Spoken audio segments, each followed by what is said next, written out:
오늘부터 고린도 후서 강해를 시작합니다. 고린도 후서 1장 1절부터 11절까지의 말씀인데요. 제가 봉독해 드리도록 하겠습니다. 여러분이 눈으로 함께 따라 읽어주시기 바랍니다. 하나님의 뜻으로 말미암아 그리스도 예수의 사도된 바울과 형제 디모데는 고린도에 있는 하나님의 교회와 또 온 아가야에 있는 모든 성도에게 하나님 우리 아버지와 주 예수 그리스도로부터 은혜와 평강이 있기를 원하노라. 찬송하리로다. 그는 우리 주 예수 그리스도의 하나님이시요 자비의 아버지시요 모든 위로의 하나님이시며 우리의 모든 환난 중에서 우리를 위로하사 우리로 하여금 하나님께 받는 위로로서 모든 환난 중에 있는 자들을 능히 위로하게 하시는 이시로다. 그리스도의 고난이 우리에게 넘친 것 같이 우리가 받는 위로도 그리스도로 말미암아 넘치는도다. 우리가 환난 당하는 것도 너희가 위로와 구원을 받게 하려 하는 것이요 우리가 위로를 받는 것도 너희가 위로를 받게 하려는 것이니 이 위로가 너희 속에 역사하여 우리가 받는 것 같은 고난을 너희도 견디게 하느니라. 너희를 위한 우리의 소망이 견고함은 너희가 고난에 참여하는 자가 된 것 같이 위로에도 그러한 줄 알미라. 형제들아, 우리가 아시아에서 당한 환난을 너희가 모르기를 원하지 아니하노니 심에 겹도록 심한 고난을 당하여 살 소망까지 끊어지고 우리는 우리 자신이 사형 선고를 받은 줄 알았으니 이는 우리로 자기를 의지하지 말고 오직 죽은 자를 다시 살리시는 하나님만 의지하게 하심이라. 그가 이같이 큰 사망에서 우리를 건지셨고 또 건지실 것이며 이후에도 건지시기를 그에게 바라노라. 너희도 우리를 위하여 간구함으로 도우라. 이는 우리가 많은 사람의 기도로 얻은 은사로 말미암아 많은 사람이 우리를 위하여 감사하게 하려 함이라. 아멘. 오늘은 고린도 후서 강의 첫 번째 시간으로 고린도 후서 1장 1절부터 11절까지의 본문을 가지고 고난 속에서 넘치는 하나님의 위로라는 제목으로 하나님의 말씀을 함께 상고합니다. 사도 바울이 여러 번의 전도 여행을 했었죠. 복음을 전하기 위하여. 두 번째 전도 여행 중에 고린도라는 지역에서 1년 반 정도, 이 적지 않은 시간이에요. 1년 반 정도 머물면서 은혜의 복음을 전했고 그 거친 황무지와 같았던 고린도 땅에 복음이 들어가니까 교회가 세워졌습니다. 사도행전 18장에 보면 고린도 교회가 어떻게 세워졌는지 자세히 다루고 있죠.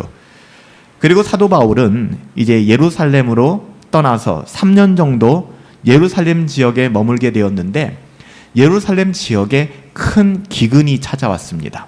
그래서 예루살렘 지역이 어려워지니까 예루살렘 교회도 많이 힘들어지게 되었죠. 그래서 사도 바울이 그가 개척하였던 고린도 교회에 편지를 보내게 됩니다. 그 편지의 내용은 우리의 형제 예루살렘 교회가 굉장히 힘들어졌다. 우리 같이 연보하자, 헌금해서 우리 가진 일부를 떼어서 그들을 돕자 이렇게 부탁하게 됩니다. 그리고 만 3년 만에 사도 바울은 다시 고린도를 방문할 계획을 그렇게 세우게 됩니다. 그런데 부득이한 사정이 생겨서 사도 바울이 바로 고린도로 가지는 못하고 그의 분신과도 같았던 디모데를 먼저 고린도 교회에 보내게 됩니다. 근데 문제가 심각했어요. 3년밖에는 지나지 않았는데 디모데가 고린도 교회에 도착해서 보게 된 광경은 차마 경악을 금치 못하는 현장이었습니다. 예수 그리스도의 은혜의 복음에서 떠나 끔찍한 우상 숭배와 음행과 그리고 수많은 거짓 교사들을 인정하고 받아들임으로 말미암아 고린도 교회는 엉망진창이 되어 있었어요. 어디서부터 손을 써야 될지 모를 정도의 위기 상황에 있었습니다. 바울은 이 소식을 듣자마자 너무 가슴이 무너졌을 거예요. 그가 눈물로 정말 그의 생명을 걸고 1년 반 동안 섬겼던 세웠던 교회 아니겠습니까? 지체 없이 고린도로 향하게 됩니다. 3년 만에 이렇게 타락한 교회를 다시금 순전한 복음으로 되돌리기 위하여 1년 반 동안 씨를 뿌리고 복음을 전했던 그 교회의 어떠함에 그 가슴 아픈 마음을 가지고 찾아갔던 사도 바울. 하지만 그의 방문은 너무나도 비참한 현장이 되고 말았습니다. 그들이 왜 이렇게 됐을까? 이런 말을 듣고도 인간적으로 살 소망을 가질 수 있겠어요? 예수 아니면 안 되는 것 같아요. 사도 바울도 예수 그리스도의 심장이 아니었다면 이거 어떻게 견뎌냈겠습니까? 해산의 고통을 가지고 개척한 그 교회가 고린도 교회 아니겠어요? 정작 자신을 부정하는데, 그만 얘기하라는데, 듣고 싶지 않다는데, 자기를 조롱하고 멸시하는데, 여러분 이런 상황 당해보셨어요? 이렇게 바울을 비난하고 의심하게 된 이유가 뭘까요? 복음에서 떠났기 때문에 그래요. 그때 그 복음이 아닌 거예요. 사도 바울은 순진하게 내가 전했던 그 은혜의 복음, 함께 울고 웃고 예수면 된다고 생각했던 그 은혜의 복음, 아직도 그 사람 안에 머물고 있겠지라는 마음을 가지고 찾아갔는데 없는 거예요. 다른 복음이 그 자리를 차지하고 있었던 것이죠. 거짓 교사들로부터 보고 들은 내용, 그 다른 복음. 그래서 바울을 등지게 만든 거예요. 바울은 당신 너무 이기적이에요. 당신 너무 강해요. 당신 얘기만 해요. 당신은 배려심이 없어요.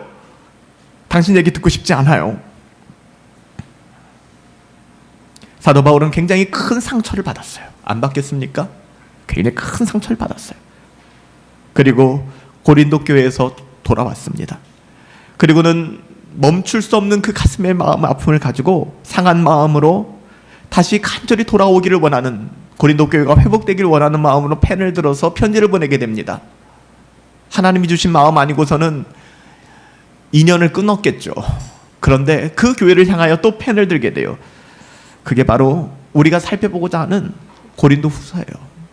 사도 바울이 보낸 두 번째 편지.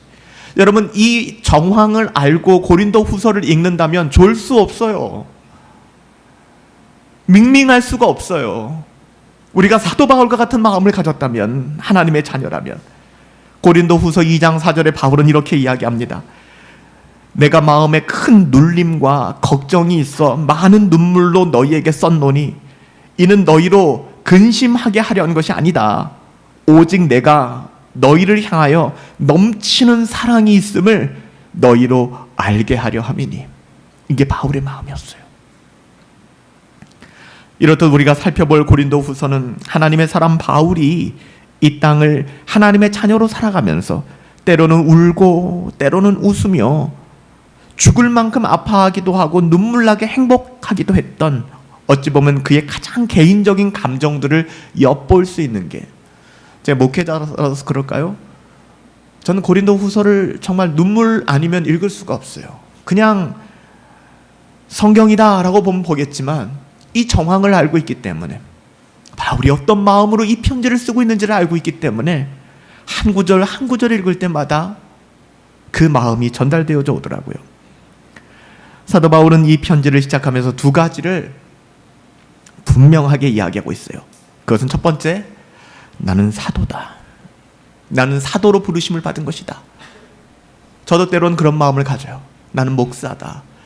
목사는 사도는 아니지만 하나님의 말씀으로 구별되어서 오직 하나님의 말씀 순전한 복음을 전해야만 하는, 물탄 복음을 전해서는 안 되고 인간의 기쁨과 인간의 어떠함을 도모하는 이야기를 할 수 없는 하나님의 말씀을 증언해야 되는 그런 증인이다. 저는 그 부르심에 대해서 확신하고 있습니다. 여러분들도 마찬가지일 거라고 생각해요. 나는 사도이다. 그리고 고린도 교회 그 말도 안 되는 사람들을 향하여 바울이 뭐라고 얘기하고 있는지 아세요? 그들을 성도라고 얘기하고 있습니다. 이것도 얼마나 눈물이 나는지 몰라요.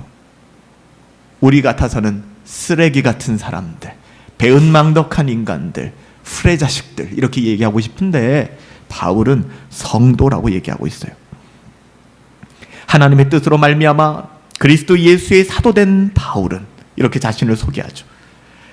그가 하나님의 뜻으로 말미암아 사도가 되었고 그리스도 예수의 사도라면 그 사도직을 거부하고 그를 반대하는 것은 그를 세우신 하나님과 예수 그리스도를 거부하고 반대한다는 것을 여기서 분명하게 선언하는 거예요.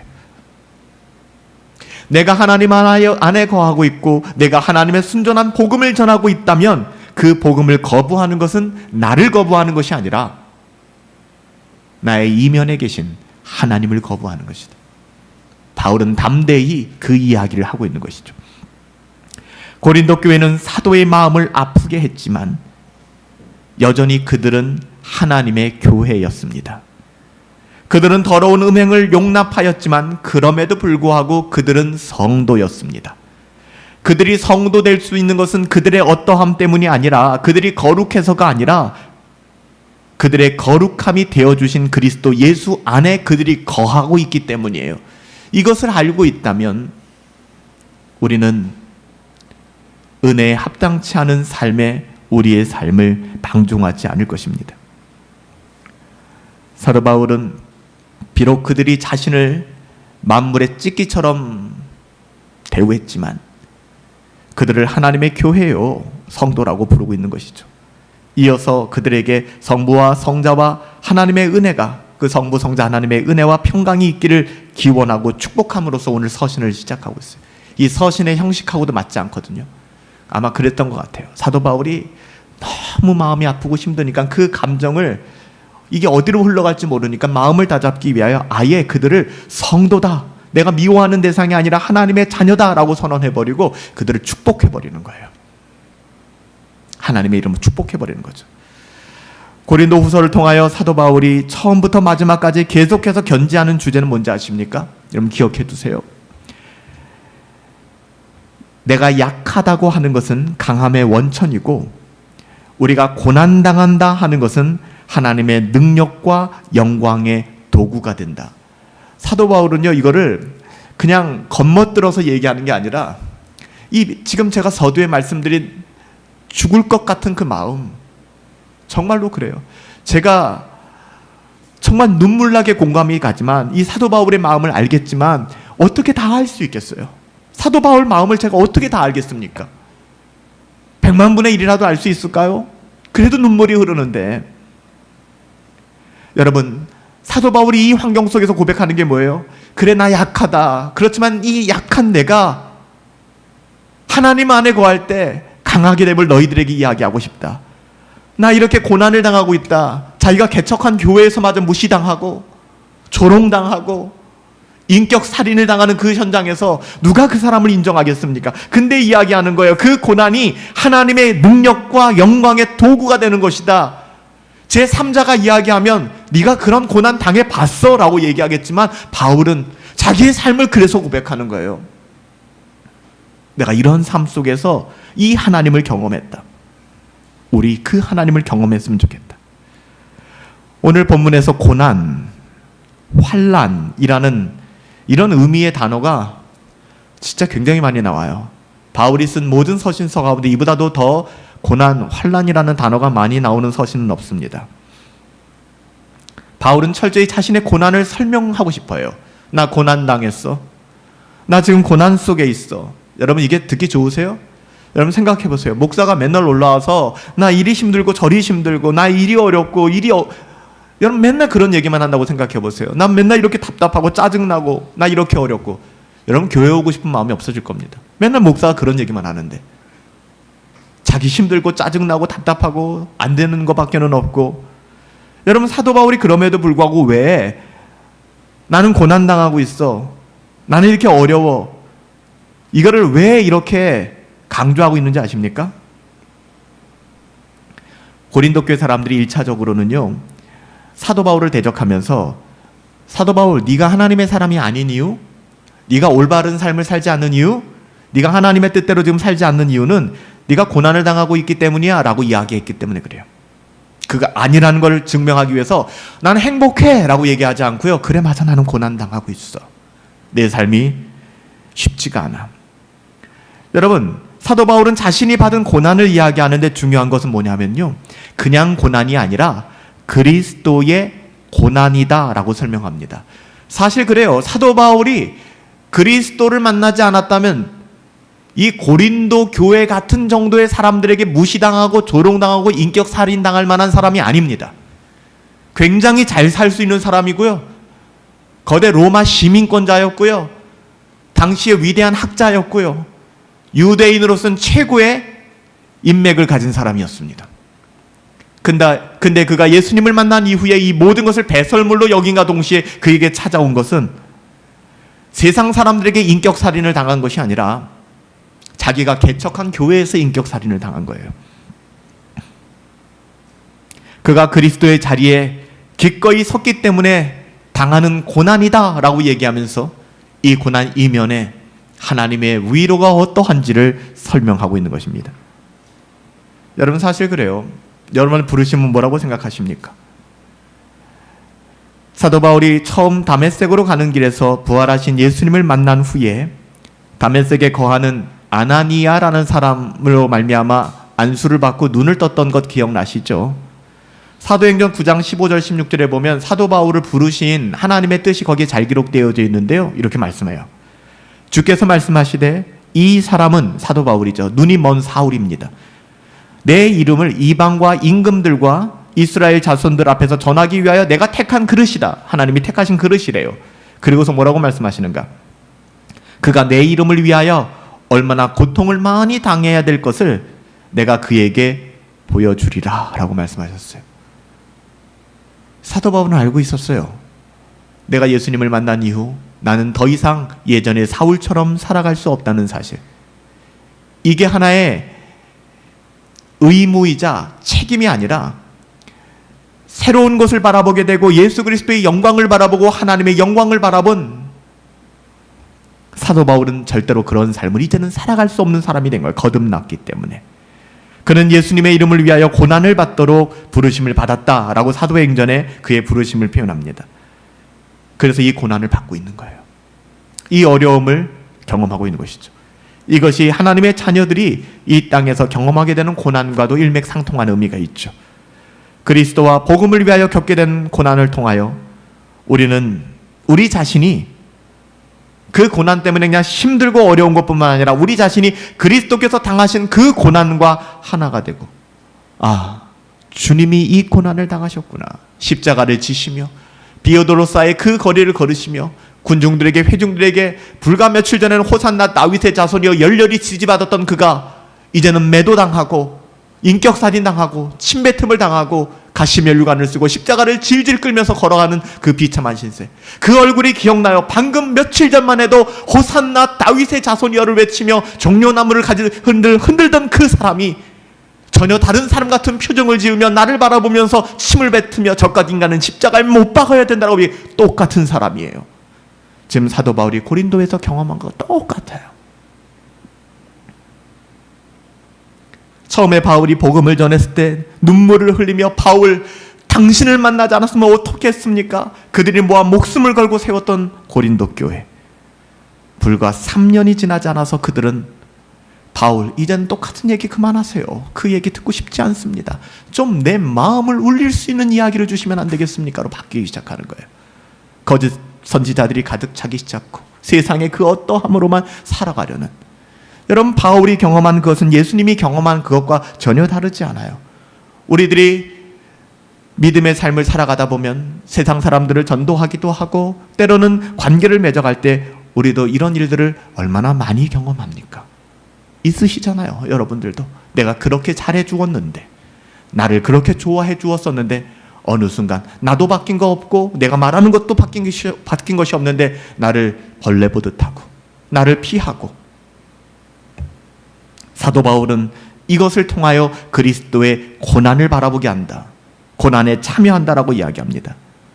바울은 복음으로 인하여 경험한 수많은 고난들이 자신을 그리스도와 묶어주는, 고린도 교회의 성도들이 겪는 고난 역시 주님과 묶어주는 역할을 하고 바울 자신과 굳게 묶어 놓는 역할을 한다고 얘기하는 거예요. 사실 왜 그러냐면 이 고린도 후서를 보낼 때 사도 바울이 그 전에 편지 하나를 보냈는데요, 여기에 고린도 교회 많은 사람들에게 영적인 깊은 울림이 있었어요.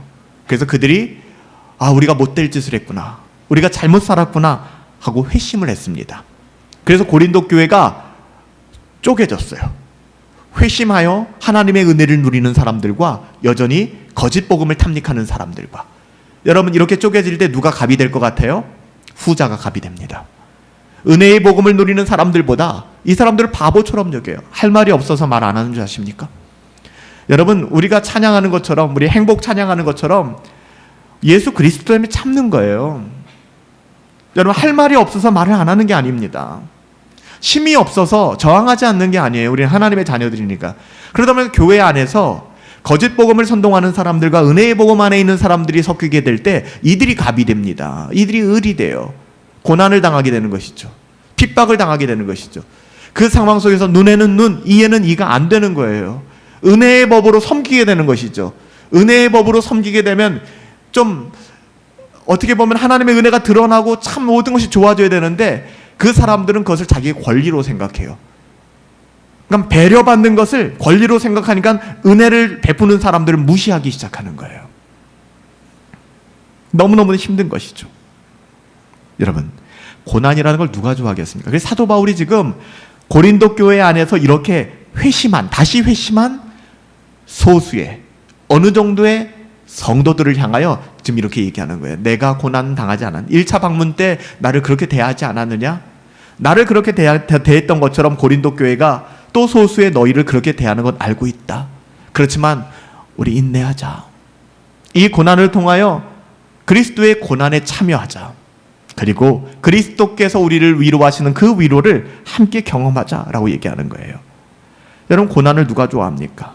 하지만 바울은 이 땅에서 하나님의 자녀이기 때문에 하나님의 자녀답게 선택하고 결정함으로 인하여 겪게 되는 숱한 희생과 포기와 가난과 고난은 하나님의 이름과 복음을 위하여 당하는 것이기 때문에 그것 자체로도 의미가 있고 그런 삶이 그리스도와 연결되는 연결고리가 된다라고 이야기하고 있는 거예요.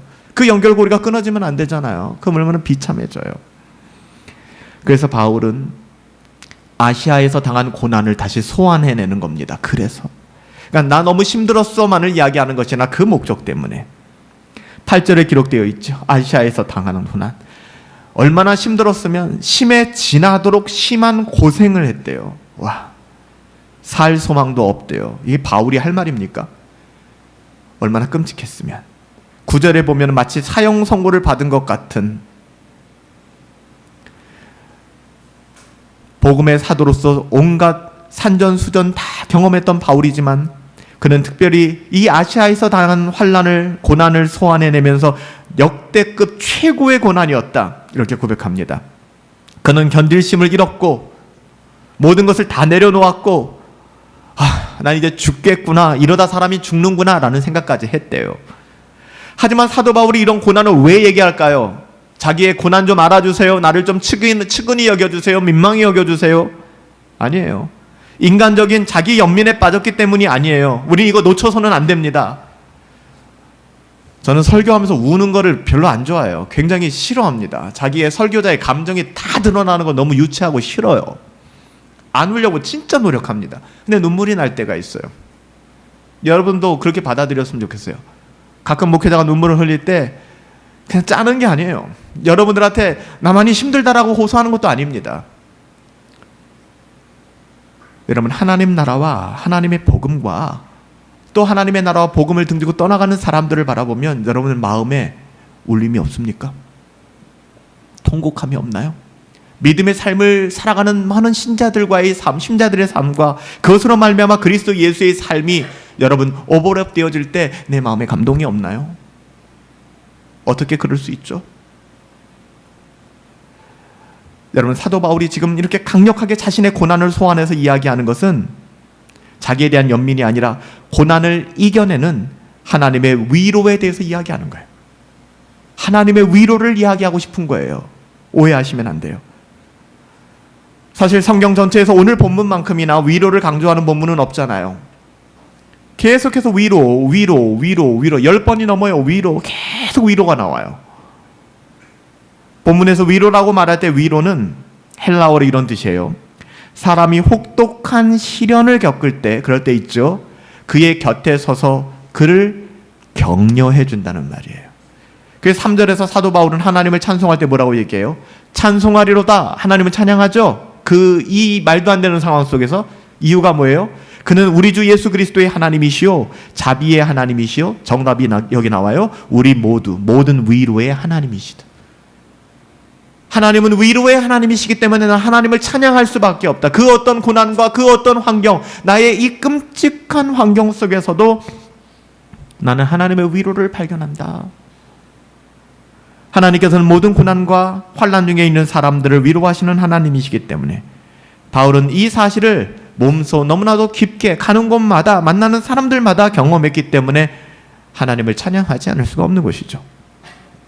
또 4절에서 우리를 위로하사라는 말에서 사용된 동사의 시제가 하나님께서 돌발적으로 또 간헐적으로 텀을 두고가 아니라 이 위로하사, 그러니까 헬라어는 헬라어만의 특별한 시제가 있거든요.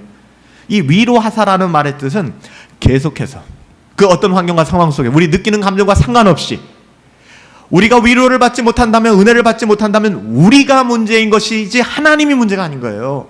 우리의 마음이 강팍해져서 은혜가 없는 겁니다. 은혜를 다른 곳에서 받으려고 하지 마세요. 이미 우리 주 예수 그리스도가 우리를 위하여 죽으셨고 우리가 하나님의 자녀로 살아갈 수 있다는 것만으로도 우리는 은혜 위에 은혜를 경험하는 사람들인데 무슨 은혜를 우리가 다른 데서 구한단 말입니까? 사도 바울은 그렇게 얘기하는 거예요. 하나님이 우리를 위로하시는데 이건 간헐적으로 그때그때마다 내가 위로를 느낄 때마다 위로하신다는 게 아니라 하나님은 늘 위로하시는데 우리가 그 위로를 거절하는 거예요. 왠지 아세요? 자꾸 세상에 어떠함으로 위로받기를 원하니까 하나님의 위로가 개입이 안 되는 거예요. 하나님이 널 사랑하셔야 되게 위로가 안 되는 거예요. 그래서 그게 뭔데? 나는 그거 말고 다른 거 원한다고 이게 돼버리니까요. 사도 바울이 지금 그 이야기를 전해주는 것이죠. 바울이 하나님께서 자신의 고난 중에 주신 그 위로의 목적은 분명했습니다. 왜 그랬을까요? 사도 바울에게 왜 이런 흉악한 고통을 하나님께서 감당하게 하셨을까요? 4절에 보면 이런 말씀이 나와요. 다른 모든 고난 가운데 있는 사람들을 위로하도록. 이게 딩동댕입니다. 아, 그러면 이제 숙제가 풀려요. 하나님이 왜 내 삶을 이렇게 만드시지? 하나님이 왜 나에게 이렇게 어려운 숙제들을 주시지? 겪고 싶지 않은 일들 현장에 왜 나를 밀어 넣으시지? 아, 죽을 것 같다. 그 이유가 뭐예요? 다른 고난 가운데 있는 사람들을 위로하도록. 사도 바울이 거듭난 이후 단 한 번도 고난당하지 않고 가는 곳마다 예수 믿고 다 회심하고 그 사람들은 천년만년 계속해서 신앙 지켜가고 가는 곳마다 바울은 환영받았다면 바울은 고난에 대해서 설교할 수 없었을 것입니다. 할 얘기가 없었을 거예요. 무슨 고난? 고난은 일도 경험해보지 않았는데. 사도 바울은 나에게 이런 고난을 주시는 이유는 고난을 체험하고 누군가의 고난을 공감하여 주고 함께 나눌 수 있게 하기 위하여. 그래서 여러분의 삶 가운데 찾아오는 우리가 받아들이기 어려운 수많은 문제들, 여러분 그 목적은 하나님의 은혜를 드러내기 위함이다라고 말씀하고 있습니다. 6절에서 사도 바울이 자신이 당한 환난도 자신이 경험한 하나님의 위로도 다 너희를 위한 것이다 라고 얘기하는 거예요. 내가 받은 환난도 너희에게 덕을 끼치기 위하여, 너희에게 내가 받은 위로도 너희에게 덕을 끼치기 위하여. 우리는 교회의 한 지체가 고통을 당하면 모든 지체가 동일하게 고통을 당해야 하는 그리스도의 몸이라는 사실을 기억하시기 바라요. 사도 바울은 자기가 개인적으로 경험하는 고난의 경험과 위로의 경험을 개인적 차원이라고 생각하지 않아요. 결국 모든 경험은 자신이 섬기고 사랑하는 성도들을 향하고 있고 교회라는 그리스도의 몸을 위하여 쓰여질 것이라는 것을 확신하기 때문에. 저도 그래요. 목회자로서 하나님께서 갖게 하시는 수많은 감정들, 수많은 인간관계에서 경험하게 되는 그런 마음들, 결국에는 이런 것들을 통하여 하나님께서는 공동체를 섬기게 하시고 교회를 섬기게 하시는구나. 여러분들 목사가 만약에 인류로만의 삶을 살아왔다면, 깨지지 않은 최고급의 삶을 살아왔다면 아마 저는 여러분의 삶을 공감하지 못할 것입니다.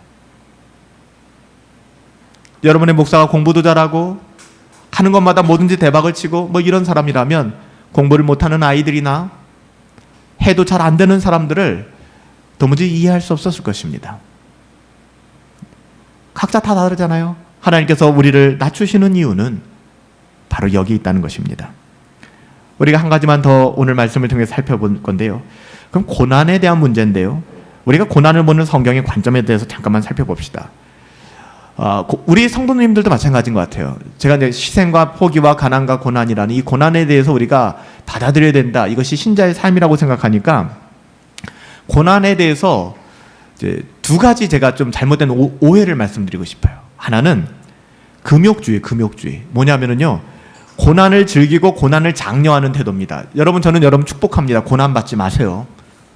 전 여러분의 삶에 고난이 없었으면 좋겠습니다. 근데 제가 고난을 말씀드리는 거는 하나님께서 강권적으로 우리를 고난의 길로 인도하실 때 그 고난을 얘기하는 것이지, 전 여러분 고난 없었으면 좋겠어요. 실패하지 않았으면 좋겠어요. 잘 사셨으면 좋겠습니다. 여러분, 기독교 신앙 가운데 고난을 오해하니까 고난을 즐기고 고난을 장려하는 태도도 있어요. 이게 잘못된 겁니다. 성경 어디에도 고난을 예찬하지 않아요. 고난을 추구하라고 하지도 않습니다. 단지 고난은 하나님의 주권 속에서 하나님이 허락하시는 것이기 때문에 우리에게 유익한 것이지, 전 여러분들이 고난받지 않으셨으면 좋겠어요. 하지만 받는 그 고난이 유익하고 그 받는 고난에 견줄 수 없는 하나님의 위로가 있음을 말씀드릴 뿐이에요. 그래서 고난을 막 즐기고 막 금식 밥 먹듯 하고 막 이러지 마시라고요. 그건 몸을 학대하는 거잖아요. 그렇죠? 그러니까 금욕주의가 그런 거 아닙니까? 우리의 욕망을 다 절제하고 막 이렇게 살아가는 거 성경적이지 않습니다. 하나님이 주신 삶을 누리세요. 즐기세요. 두 번째 고난에 대한 잘못된 태도는 번영신학과 관계가 있어요. 뭐냐? 고난은 죄 때문에 오는구나. 내가 죄를 져서 고난이 오는구나. 이 반대 논리는 뭐예요? 내가 죄를 짓지 않고 율법적으로 완벽하게 살면은 나에게는 번영이 오겠구나. 나에게 좋은 게 오겠구나. 이건 절대 성경적이지 않습니다. 물론 어느 정도의 열매는 비슷하게 연결되겠지만 때로는 설명할 수 없는 일들이 우리를 찾아오기도 하고요. 설명할 수 없는 결과가 우리들을 찾아오기도 합니다. 우리가 중요하게 볼 것은 이거예요. 성경이 일관적으로 말씀하는 고난에 대한 진술인데요. 우리는 이것을 결코 무시할 수는 없죠. 주님께서도 고난에 대해서는 분명히 말씀하셨어요. 고난을 즐겨라, 누려라 그렇게 말씀하신 건 아닌데 고난을 받게 될 것이다. 요한복음 16장 33절이죠. 예수님이 이렇게 말씀하셨어요. 이것을 너희에게 이름은 너희로 내 안에서 평안을 누리게 하려 함이라. 위로하시죠? 너희 평안을 누렸으면 좋겠어. 너희는 평안을 누려야 돼. 그리고 뭐라고 얘기해요? 세상에서 너희가 고난을 당하나 환난을 당하나 담대해. 마음 흔들리지 마. 내가 세상을 이겼지 않니? 이게 너희들의 위로 아니야? 이 끝이에요, 여러분들. 너희가 세상에서 환난을 당하나 어떤 보상을 바라라가 아니라 내가 세상을 이겼잖아. 너희도 세상을 이겼잖아. 내가 이겼으니까. 너희가 내 안에 있으니까. 사도 베드로가 이렇게 증언하죠. 그러나 의를 위하여 고난을 받으면 그거 복 있다. 고난을 장려할 것은 아니지만 너희들이 고난을 받을 때 하나님의 자녀로서 살아가기 위하여 받는 고난이라면 그거 진짜 복된 거야 라고 얘기합니다. 그래서 예수님께서는 뭐라고 말씀하셨어요? 너희들 지혜로워야 되는데 뱀처럼 지혜로우라는 거예요. 마귀 사탄이 얼마나 간교한지 아세요? 우리를 진짜 들었다 놨다 한다고요. 그 분별하셔야 돼요.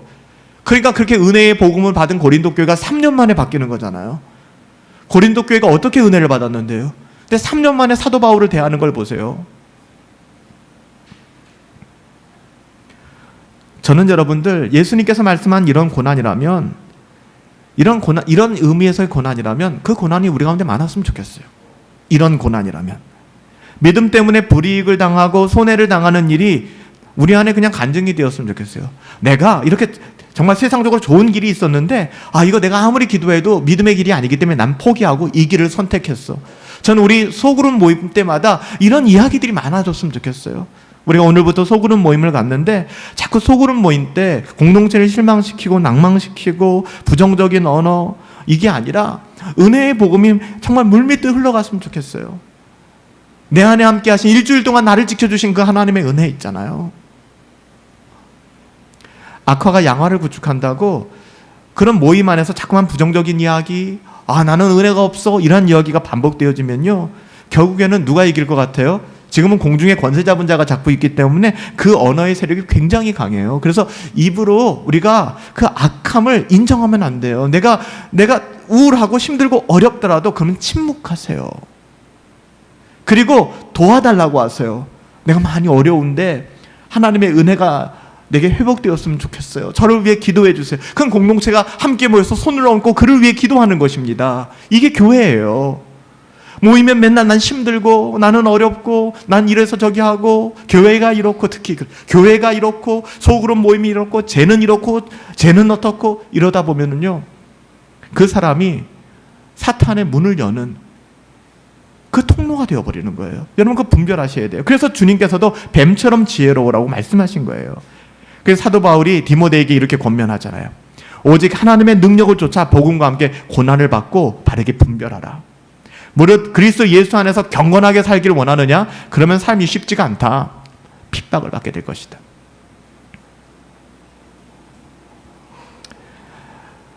그렇다면 우리는 이런 고난에 대해서 어떻게 고난을 맞이해야 될까? 고난을 맞이하는 태도에 대해서 우리가 마지막으로 한번 살펴봐요. 제일 먼저 생각할 점은 이 고난이라고 하는 것은 나의 영적 유익이 되는구나 잊지 마세요. 고난 때문에 불평하고 고난 때문에 짜증내고 이 고난이 올무가 되어서 고난 이면에 있는 하나님의 영광을 보지 못한 채 내 삶은 짜증나요. 내 삶은 답답해요. 우울해요. 여러분 이렇게 입술로 범죄하지 마세요. 고난은 하나님의 위로를 넘치게 받게 하는 도구입니다.